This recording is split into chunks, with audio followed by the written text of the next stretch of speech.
வேலைக்கு வச்சிருக்கோமா, அவரும் வந்து வேலைக்காரரா நம்ம பார்த்தாலும் எப்படி பார்க்கணும்? கண்ணியமா பார்க்கணும். அவர்களை வந்து ஒரு ஒரு நாய் மாதிரி நடத்துறது. அப்போ ரசூலா சொல்றாங்க, நீங்க என்ன சாப்பிட்றீங்களோ அதை சாப்பிட கொடுங்க, நீங்க என்ன உடுத்துறீங்களோ அதை உடுத்த கொடுங்க. இது அடிமைக்கு. இப்போ இன்னைக்கு அடிமையை விட நம்ம முதலாளி ஆயிட்டோம் அப்படின்னா நம்ம என்ன சாப்பிட்றோமோ அதுதான் கொடுக்கணும்.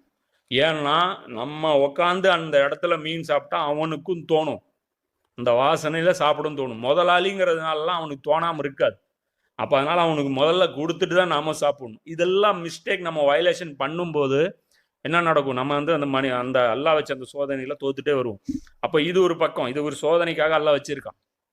இதுல இந்த அலங்காரம், உலக அலங்காரம் இருக்குல்ல, இதை வந்து பாருங்க, இப்ராஹிம் நபியா துவாவை கேட்டிருக்காங்க. இது வந்து பாத்தீங்கன்னா பஹ்ராவில் 2வது அத்தியாயத்தில் 128 129. முன்னாடி சொன்னது 18ல் 7 8.